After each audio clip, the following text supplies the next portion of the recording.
Hello, welcome to IP centre. आज ये video UG semester 1 जिसका भी सेशन 2023 से 2027 है, जिसका भी मेजर पेपर इकोनॉमिक्स है, यानी कि जिसका ऑनर्स पेपर इकोनॉमिक्स है यानी एमजे1 इकोनॉमिक्स है, उसके लिए वीडियो बहुत ही इंपॉर्टेंट होने वाला है। चाहे आप झारखंड के किसी भी यूनिवर्सिटी से है, जैसे VVU, BBMKU, SKMU या फिर किसी भी यूनिवर्सिटी से, आपके लिए ये वीडियो बहुत ही इंपॉर्टेंट होगा, क्योंकि आप लोग को जो है यही सिलेबस पढ़ना है। ठीक है, यानी कि आप लोग को पता होगा कि न्यू एजुकेशन पॉलिसी के तहत आप लोग को जो सिलेबस चेंज हो गया है, जिसमें से अब आप लोग को न्यू सिलेबस पढ़ना है। तो न्यू सिलेबस में आप लोग को यही सिलेबस पढ़ना है, चाहे आप जो भी यूनिवर्सिटी से हैं। ठीक है, तो आप लोग को माइक्रो इकोनॉमिक्स पढ़ना है सेमेस्टर 1 में। ठीक है, यानी कि जो आप लोग को इकोनॉमिक्स है, जिसका भी मेजर पेपर, उसको जो सेमेस्टर 1 में पढ़ना है वो क्या पढ़ना है, माइक्रो इकोनॉमिक्स पढ़ना है। ठीक है, तो माइक्रो इकोनॉमिक्स में क्या क्या पढ़ना है, चलिए हम आगे देखते हैं।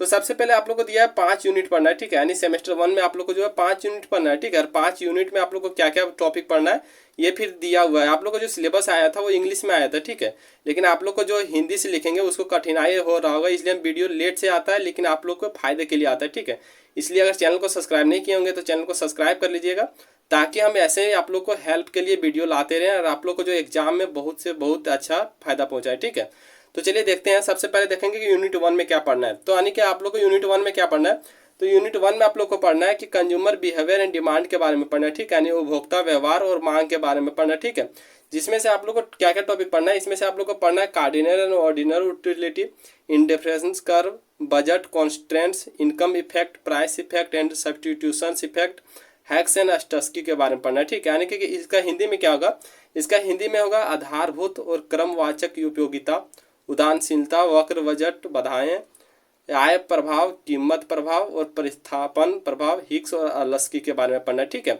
ये देखिए आप लोग का वीडियो लंबा होगा, क्योंकि हम जो हिंदी और इंग्लिश में दोनों में बताएंगे। ठीक है, ताकि आप लोग को अच्छे से समझ में आए, इसलिए अगर आप लोग को अच्छे से समझना चाहते हैं तो वीडियो लंबा होगा और आप लोग को देखना पड़ेगा। ठीक है, फिर आगे आप लोग को जो पढ़ना है वो पढ़ना है कि cardinal and ordinate superiority of indifference curve analysis, mathematical derivation of consumer equilibrium. यानी कि इसका हिंदी क्या होगा, इसका हिंदी होगा आधारभूत और क्रमवाचक, उदासीनता, वक्र विश्लेषण की श्रेष्ठता, गणितीय उत्पत्ति, उपभोक्ता और संतुलन के बारे में पढ़ना है। ठीक है, देखिए आप लोग को जो अगर ये सिलेबस हिंदी में चाहिए या फिर इंग्लिश में चाहिए या फिर आप लोग को नोट्स वगैरह चाहिए, तो आप लोग जो ग्रुप से जुड़ जाइएगा। ठीक है, ताकि ग्रुप से जुड़ने में ये फायदा होगा कि हम अगर वीडियो नहीं बना पाएंगे तो आप लोग का जो भी नोट्स होगा या फिर जो भी सिलेबस होगा, ठीक है, आप लोग को ग्रुप में भेज देंगे, आप लोग देख लीजिएगा। ठीक है, फिर आगे आप लोग को जो पढ़ना है वो पढ़ना है, क्या पढ़ना है आप लोग को पढ़ना derivation of demand curve from indifference curve, factor influencing demand, change in demand and Engel's curve, demand for complementary and substitute goods. यानी कि इसका मतलब क्या होगा, इसका मतलब होगा आप लोग को उदासीनता, वक्र में मांग वक्र की उत्पत्ति के बारे में पढ़ना है। फिर पढ़ना आप लोग को मांग को प्रभावित करने वाले कारक के बारे में पढ़ना है। फिर आप लोग को पढ़ना मांग और एंगल का वक्र में परिवर्तन। फिर आप लोग को पढ़ना पूरक और स्थानापन्न वस्तुएं की मांग के बारे में पढ़ना है। ठीक है, फिर आप लोग को जो आगे पढ़ना है वो पढ़ना क्या पढ़ना है, उसमें आगे पढ़ना है आप लोग को उपभोक्ता का अधिवेश और उसका माप, मार्शल और हिक्स उपभोक्ता अधिवेशन की उपयोगिता, जल हीरा विरोधाभास के बारे में पढ़ना है। ठीक है, यानी कि उसमें फिर जो आप लोग को आगे पढ़ना है वो पढ़ना है मूल्य, आय और क्रॉस लॉज। फिर आप लोग को पढ़ना है मांग की लॉज की माप। फिर पढ़ना है आप लोग को प्रतिस्थापन की लॉज। फिर पढ़ना है मूल्य लॉज और आय लॉज और प्रतिस्थापन लॉज के बीच संबंध के बारे में पढ़ना। ठीक है, देखिए आप लोग को जो ये सिलेबस अभी समझ में नहीं आ रहा होगा। ठीक है, आप लोग को जो हिंदी बता रहे हैं ये समझ में नहीं आ रहा होगा, लेकिन जब आप लोग इसका वीडियो देखिएगा क्वेश्चन आंसर का, या फिर जब आप लोग इसका बुक देखिएगा, ठीक है, जब आप लोग क्लास कीजिएगा, तो आप लोग को जो बहुत ही आसानी से समझ में आ जाएगा। ठीक है, क्या होता है, भले ही जो इकोनॉमिक्स ना थोड़ा सा हार्ड होता है। ठीक है, इकोनॉमिक्स का वर्ड जो होता है थोड़ा सा हार्ड होता है, लेकिन हम आप लोग को ऐसे बताएंगे कि आप लोग को एक बार में समझ में आ जाएगा। ठीक है, फिर यूनिट 2 में आप लोग को क्या पढ़ना है, यूनिट 2 में आप लोग को जो पढ़ना है वो पढ़ना है theory of cost and production के बारे में पढ़ना। ठीक है, यानी यूनिट 2 में आप लोग को जो पढ़ना है theory of cost and production के बारे में पढ़ना है, यानी कि इसका हिंदी होगा लागत और उत्पादन का सिद्धांत के बारे में पढ़ना है। ठीक है, देखिए हम हिंदी में बता रहे हैं ताकि आप लोग को जल्दी वीडियो खत्म हो। ठीक है, फिर आप इसमें जो आप लोग को पढ़ना है वो पढ़ना है क्या, अल्पकालीन और दीर्घकालीन उत्पादन फलन, समस्वरीय विश्लेषण, उत्पादन निर्णय तथा विस्तार पथ के बारे में पढ़ना है। ठीक है, देखिए हिंदी जो है ये आप लोग को शुद्ध हिंदी है। ठीक है, इसलिए आप लोग को समझ में नहीं आ रहा होगा, लेकिन जब हम इसका क्वेश्चन आंसर कराएंगे तो बहुत ही इजी वर्ड में करवाएंगे। ठीक है, फिर आप लोग को जो पढ़ना है वो आगे इसमें यूनिट 2 में पढ़ना है वो पढ़ना है परिवर्तनीय अनुपात के नियम।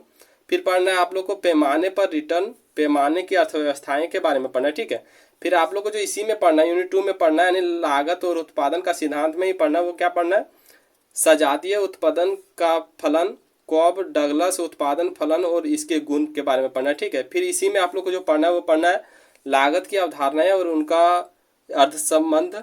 फिर आप लोग को पढ़ना है अल्पकालीन और दीर्घकालीन लागत वक्र के बारे में पढ़ना है। फिर इसी में जो आप लोग को पढ़ना है वो पढ़ना है दीर्घकालीन और औसत लागत वक्र के यू आकार और दीर्घकालीन एल आकार की व्याख्या औसत लागत चक्र के बारे में पढ़ना। ठीक है, तो देखिए आप लोग का जो सिलेबस है, ठीक है, ये आप लोग को अभी समझ में नहीं आ रहा होगा, लेकिन जब आप लोग इसका बुक देखिएगा तो आप लोग को अच्छे से समझ में आ जाएगा। ठीक है, इसलिए हम बार बार बोल रहे हैं कि आप लोग ग्रुप में जुड़ जाएगा और नहीं होता तो चैनल को सब्सक्राइब कर लीजिएगा। ठीक है, ताकि जब भी इसका क्वेश्चन आंसर हम करवाएं तो आप लोग को एक बार में समझ में आ जाए। ठीक है, फिर आप लोग को जो पढ़ना है यूनिट 3 पढ़ना है। ठीक है, यूनिट 3 में आप लोग को क्या पढ़ना है, यूनिट 3 में जो आप लोग को पढ़ना है वो पढ़ना है मार्केट स्ट्रक्चर के बारे में। ठीक है, यानी यूनिट 3 में आप लोग को क्या पढ़ना है, मार्केट स्ट्रक्चर के बारे में पढ़ना है। ठीक है, इसमें से इसका हिंदी क्या होगा कि बाजार संरचना के बारे में पढ़ना है। ठीक है, यानी कि बाजार के बारे में पढ़ना है। ठीक है, जिसमें से आप लोग को जो पॉइंट दिया है क्या क्या पढ़ने का, उसमें पढ़ना है आप लोग को राजस्व और उनका अंतर संबंध के बारे में पढ़ना है। फिर पढ़ना है आप लोग को कुल राजस्व वक्र से औसत और सीमांत राजस्व वक्र का निर्धारण के बारे में पढ़ना। फिर पढ़ना है AR AMR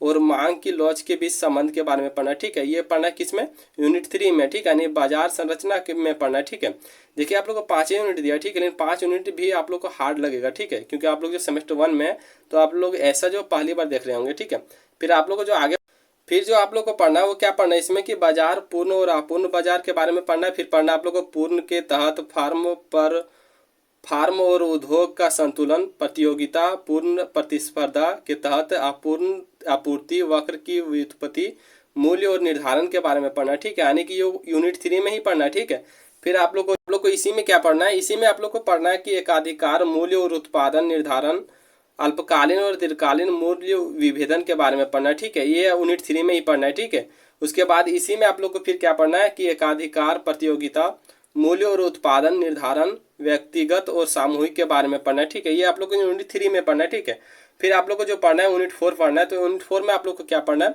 यूनिट 4 में आप लोग को जो पढ़ना है वो पढ़ना है फैक्टर प्राइसिंग के बारे में। ठीक है, यानी कारक मूल्य निर्धारण के बारे में पढ़ना है। ठीक है, तो यूनिट 4 में क्या क्या पढ़ना है, यूनिट 4 में आप लोग को पढ़ना है वितरण का सिद्धांत के बारे में पढ़ना। ठीक है, वितरण की सीमांत उत्पादकता सिद्धांत, जोड़ने में समस्या, यूलर का प्रमेय के बारे में पढ़ना। ठीक है, देखिए आप लोग को ये वर्ड जो हार्ड लग रहा होगा। ठीक है, हम जानते हैं आप लोग को हार्ड लग रहा होगा। ठीक है, लेकिन हम जब इसका क्वेश्चन आंसर कराएंगे तो बिल्कुल इजी वर्ड में कराएंगे। ठीक है, इसलिए चैनल को सब्सक्राइब कर लीजिएगा ताकि आप लोग को जो ऐसे ही हिंदी और इंग्लिश और अच्छे से समझाए आप लोग को। ठीक है, फिर आप लोग को यूनिट 4 में ही पढ़ना है। तो यूनिट 4 में फिर आप लोग को क्या पढ़ना है कि वेतन निर्धारण, मांग और आपूर्ति सिद्धांत, सामूहिक सौदेबाजी सिद्धांत के बारे में पढ़ना है। ठीक है, फिर आप लोग को इसी में क्या पढ़ना है कि किराए का रिकॉर्डियन और आधुनिक सिद्धांत के बारे में पढ़ना है। फिर आप लोग को जो इसी में क्या पढ़ना है कि रुचि के शास्त्रीय और कीनोसियन सिद्धांत के बारे में पढ़ना है। फिर आप लोग को इसी में क्या पढ़ना है कि लाभ के नवाचार, जोखिम और अनिश्चितता के सिद्धांत के बारे में पढ़ना है। ठीक है, ये आप लोग को जो है यूनिट 4 में पढ़ना है। फिर आप लोग को जो यूनिट 5 पढ़ना है, तो यूनिट 5 में क्या पढ़ना है आप लोग को, यूनिट 5 में आप लोग को पढ़ना है वेलफेयर इकोनॉमिक्स के बारे में पढ़ना है। ठीक है, यानी कि कल्याण अर्थशास्त्र के बारे में पढ़ना है। ठीक है, इसमें आप लोग को क्या क्या पढ़ना है, इसमें आप लोग को जो पढ़ना है वो पढ़ना है कि कल्याण अर्थशास्त्र, व्यक्तिगत और सामाजिक कल्याण अर्थशास्त्र में मूल्य निर्णयों की भूमिका के बारे में पढ़ना है। फिर जो आप लोग को इसमें पढ़ना है वो पढ़ना है कि कल्याण के पेरेटो मानदंड, पेरेटो इष्टतम की सीमांत स्थितियां के बारे में पढ़ना है। फिर आप लोग को जो इसी में पढ़ना है वो पढ़ना है शास्त्रीय कल्याण अर्थशास्त्र पीगो के बारे में पढ़ना है। फिर इसमें जो पढ़ना है येरो के संभावना प्रमेय के बारे में पढ़ना है। ठीक है, यानी कि येरो पॉसिबिलिटी थ्योरम के बारे में पढ़ना। ठीक है, देखिए हम जानते हैं कि आप लोग को जो एक सिलेबस है ये आप लोग को अधिकांश को नहीं समझ में आएगा। ठीक है, इसलिए हम हिंदी और इंग्लिश में दोनों में बताने का प्रयास किए ताकि आप लोग को जो अच्छे से समझ में आ जाए। ठीक है, लेकिन जब आप इसका क्लास कीजिएगा या फिर जब आप इसका बुक देखिएगा तब आप लोग को इसका जो सारा वर्ड समझ में आ जाएगा और आप लोग को क्या पढ़ना है वो सारे बातें समझ में आ जाएगा। ठीक है, तो अब अगर आप लोग चैनल को सब्सक्राइब नहीं किए होंगे तो चैनल को सब्सक्राइब कर लीजिएगा ताकि जो अभी हम इसका वीडियो बनाए तो आप लोग को सबसे पहले नोटिफिकेशन जाए। ठीक है, और एक अच्छा सा लाइक भी कीजिएगा।